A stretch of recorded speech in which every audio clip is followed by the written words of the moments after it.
What's up, guys? I'm back with another episode of my mission experiences. As we left off on the last episode, about the this family here. Um, I believe they were family Asiar. I think that was their name.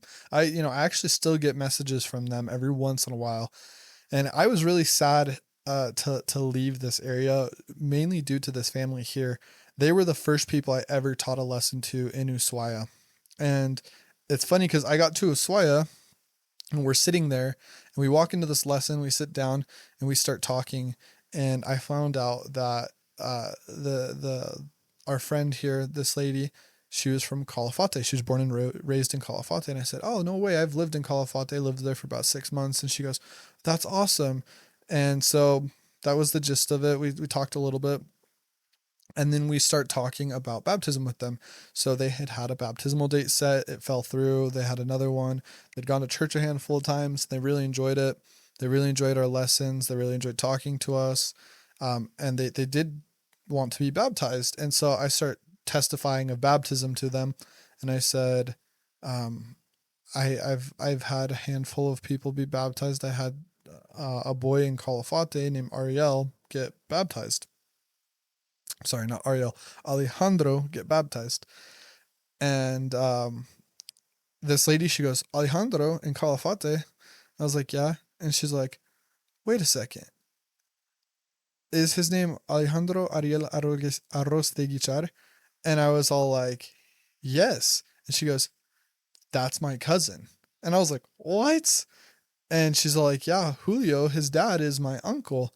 So long story short, small world. I felt so accepted so quickly into their home because that instant connection, which is so amazing. And I was just blown away that the world is so small. And it was so exciting to be able to meet family members of somebody that you were able to teach and baptize. And that really grew their testimony. In fact, they were struggling with getting to church because church was early. It was 8 a.m. They came to church that week because of that. And they really tried hard to get there. They never were baptized when I was there. Maybe they are now. I haven't talked to them in a little bit. I need to reach out to them again, but they were amazing people. They had a son with a disability that was just amazing. He would come listen to us every once in a while, and they really took good care of him. They had another son and daughter that were just very kind and loving, and their kids didn't want anything to do with the gospel or hear us teach the gospel, but they were just sponges. They wanted to know everything and learn everything. And I have faith that one day that they'll get baptized. They'll get there. So they were awesome. Um, Here's another family. These are recent converts to the church, I believe. Yes, they were recent converts to the church that we were teaching, and they just had a cute little family, and they were just so amazing. This brother here was just such a good member and such a good member missionary. In fact, he came with us to appointments and helped us teach that last family that we show. I just showed a picture of, and they were really cool. They lived in this really cool apartment complex up on the side of the hill. I think the one of the next pictures. Nope, I don't have it in these pictures here. At the end of this, I'll pull up. I'm gonna do a longer episode when I'm gonna pull up like all of my mission pictures and just go through all of them, and see if I missed any stories to kind of try cover all my bases that way. I'll do that after I finish all the mission stories here. But this is a really really cool family here. Here's the Franco family again. This was me saying goodbye to them, which is funny because right after I moved out of Ushuaia and I went to Caleta Livia, they moved into my area in Ushuaia. So I was like, dang it, why couldn't you guys have been there while I was there? Because I loved this family. Both the dad and the mom were returned missionaries. Their son's now a returned missionary. This daughter's a returned missionary, and this daughter's on her mission right now. And their oldest daughter was on her mission while I was in that area. So just a very strong members of the church, and they've done a really good job at teaching the gospel to their children and growing that faith in them and helping them get out on missions and to grow and learn. So amazing, amazing, amazing family here. This is Elder McDonald, who I've talked about. I knew Elder McDonald from day one of my mission, pretty much. I met him when he was in Rio Turbio. I was in Calafate. So we were always together in Rio Gallegos. And then I got transferred to Guyman and he got transferred to Comodoro. And then I got emergency transferred to Comodoro and I was in neighboring areas with him. So I saw him all the time there. And then he got transferred to go be a zone leader in Ushuaia. And I got transferred to Ushuaia and he was my zone leader in Ushuaia. And so I just was always with Elder McDonald in the mission. And he was just such a good guy. And so this is when he was going home. He was one of the 48 missionaries that went home within 12 weeks. And so this was a really hard goodbye. As you can see here, it was really sad because he became one of my very best friends in the mission. And I love Elder McDonald to death. He actually got married last weekend. I was down in Utah last weekend and, I sadly couldn't make it up to his reception, but he married a really cute girl and I'm really happy for him. So I haven't talked to him in a little bit. He also owns a roofing company, which I do roofing. So we've really been able to bond, not only just on the mission together, but since I've gotten home from the mission as well. In the chances I've had to talk to him. This is Elder Taylor, another awesome missionary that I'd known for a long time in my mission, and he was going home as well with Elder McDonald, and so this was me saying goodbye to Elder Taylor as well. Lots of sad goodbyes at this point in my mission. Here are two other sister missionaries that were both going home as well. She's now Sister Stoffer. She married one of the elders from our mission, Sister Simons. And this was Hermano Balacio, who I served in Calafate with. So she went from Calafate to Ushuaia, and she was in Gallegos when I was in Calafate. And they were both really good friends of mine, and they were both going home as well. So it was pretty sad to say goodbye to so many of my good friends in one transfer. It was cool that they were able to be in my zone for that last transfer of their mission, and I was glad that they were in my zone and that I got to spend as much time as I did with them. It was really special to be around all these amazing missionaries. So, but it's always sad to say goodbyes to good friends. This was my new area. So this was Montalivia B, and this is kind of what I said. Like, I mean, you're talking about little like shack homes back here. It was very third world area, very very much so, and it was very cool. So this is I was called to, when I was with Elder Reskin, I'd been out by that point for about 9 months, at the end of that transfer, and I had sent my mission president an email like, I finally feel like I'm comfortable in my Spanish. I feel like I've learned a lot and I feel like I'm ready for a new challenge. And so that next transfer, sure enough, I get called to go be a trainer and a district leader, joint with Elder Peterson. And that was a really, really good learning experience. And I will tell you, Elder Peterson, I'll show you pictures of him in a minute here, but most amazing missionary I've ever met in my life. Most amazing Christ-like person I've ever met in my entire life, without a doubt. And I'll explain more about that later. But this is just the beauty of Ushuaia. It was cold and snowy constantly. Some more weather forecasts that Julie threw in there. This here, my first week in this area with Elder Dixon and Elder Peterson. We're walking in, like I said, it was kind of very woodsy backwoods area. Anyways, we're walking down the road and a lot of people would just drain their sewer water into the streets. And so it would create what they called black snow. But then it would create black ice. So when the snow was compacted, it was just kind of nasty snow in certain parts of this area. Anyways, we're walking up a hill one day and Elder Peterson and Elder Dixon were in front of me. I was looking at my agenda and all of a sudden I slip and I went this way and my knee went that way and I hear pop and I went down hard. Boom. And I was in so much pain. It was excruciating. And it was so much pain. I couldn't even make a sound. Like I just went down and I just like had to lay there in silence and shed a few silent tears genuinely. And I'm like laying there sliding down this hill. I literally slid down the hill because it was ice and snow. And I could see Elder Peterson and Elder Dixon walk up and around the corner. And I was just like, I couldn't even do anything. I was just laying there in so much pain. And like 2 or 3 minutes go by and all of a sudden I hear and I see Elder Peterson and Elder Dixon run back around that corner. Like, Elder Bassey, what are you doing? You freaked us out. We thought we lost you. And I was like, dude, I just hurt my knee. And they're all like, okay. And they got me up and they like brushed literally like nasty mud, probably poop water off of me. And they're all like, all right, let's go. And I know it was black water. It was disgusting because it smelled like it.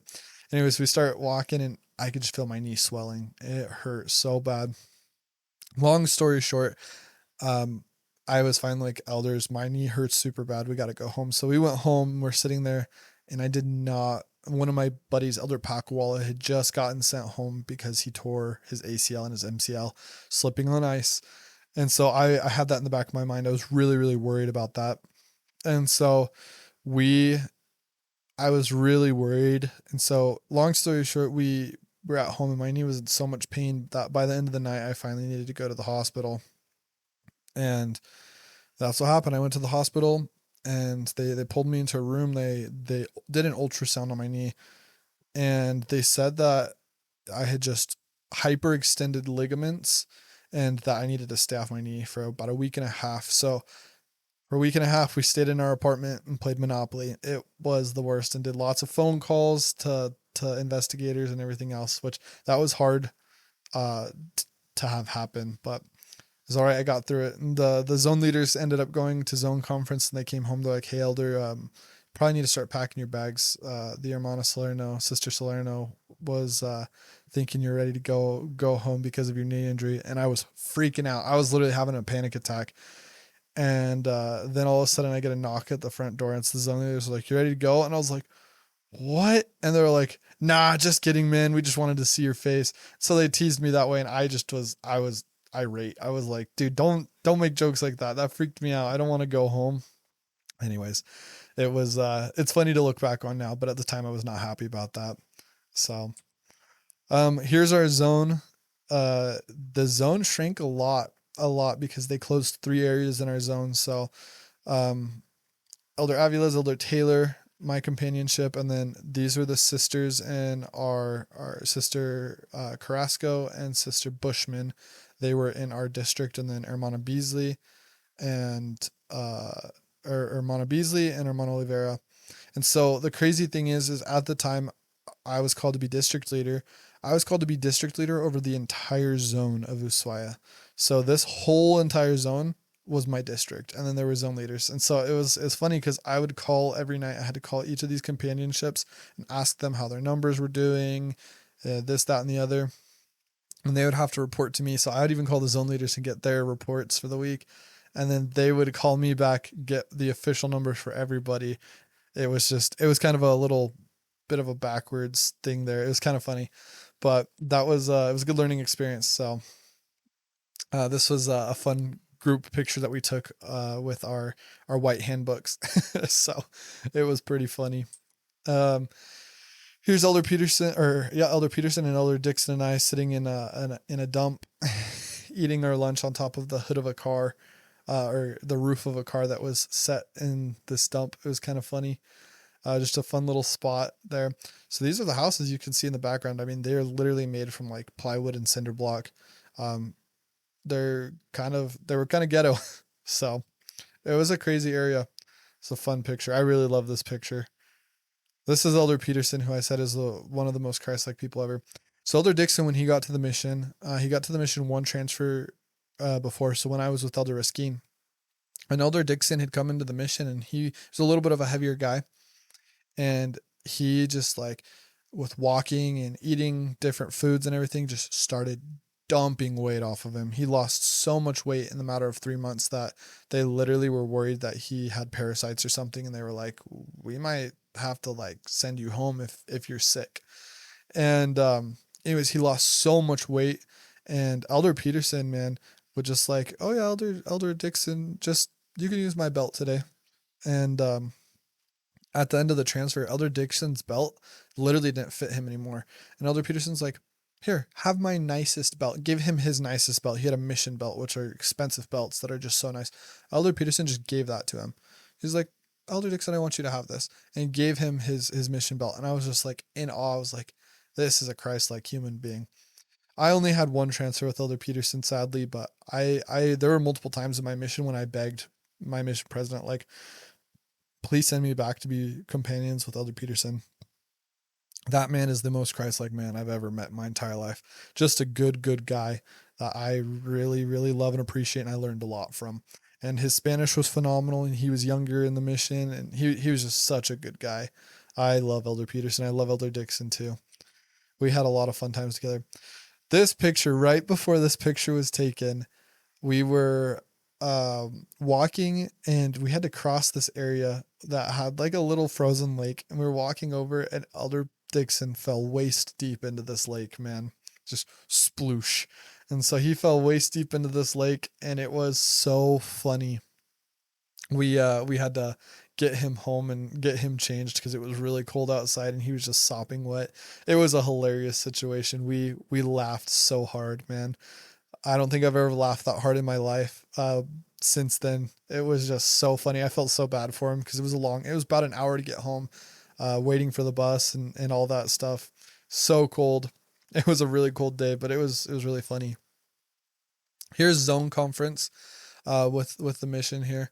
And this was all the missionaries from Rio Grande, sorry, and Ushuaia. So, um, it was pretty crazy. This sister actually, she's a good friend of mine. She was from Uruguay, and her mom was dying at this time, which was really sad. So she ended up going home to see her mom. Who her mom actually had a pretty miraculous recovery, and then she ended up coming back to the mission. And then our district leaders, these were a bunch of the missionaries from Rio Grande. And then this is Elder Rogers. I love this guy to death. I still see him up here in Rexburg every once in a while. Um, but he's going to school up here at BYU Idaho with me.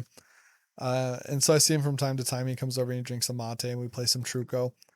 But fun times. Elder Rogers was like 6'8", super tall, just like a bigger dude, and was a tank. He was such a funny guy, man. He's a good missionary, really good missionary. There's our fun mission pictures that we got to take, and this is what I had to walk in a lot of days. Is at this time in South America, it's probably June or July at this point. Let's see. Yeah, it was probably June or July. And because at different hemispheres of the earth, southern hemisphere, so it's winter during June and July and versus summer in the United States. And so what would happen is it would get this way. I was there for the winter solstice, and the day of the winter solstice, it was crazy. I remember this very distinctly. In fact, I think it was this day right here that was the winter solstice. I believe this was 3 p.m. It was crazy because that day we got up and it was just pitch black out. And we would get up at 7 o'clock or 7:30 in the winter because the sun wouldn't come up. And my mission president changed the time, so we needed to get up. So we'd get up an hour later and we'd stay out an hour later. And so in the winter we'd get up at 7:30, and I remember 7:30, 8:30, 9:30, 10:30, 11:30, no light. And it finally hit about 11:30 in the afternoon or in the morning, right before the afternoon, and we could see like the thinnest haze of light at the mountaintops. No sun ever came up, nothing. And then it was up from 11, it was up 12:30, 1:30, 2:30, the sun was already headed down, and like we couldn't see it anymore. And so we had like less than 4 hours of light, and it wasn't sunlight, it was just like a dim light in behind the mountains. And it was just the craziest experience of my life. And I remember that day there was a blizzard and the bus wasn't running for some reason. So we had to walk to an appointment we had with Santi, who I was teaching in my previous area in Ushuaia. We had to walk to that appointment. I remember by the time we got there, we had like 6 inches of snow built up on the front of our jackets because we were walking into the snow and it was cold. I just remember being like, permiso, like you always say permiso before you walk into somebody's house, permiso, and just like dumping all the snow off me and walking in the house. It was cold and it was crazy. There were some more pictures that the 3 of us took on the way there. Fun pictures. You had to cover every part of you or else you were getting blasted constantly.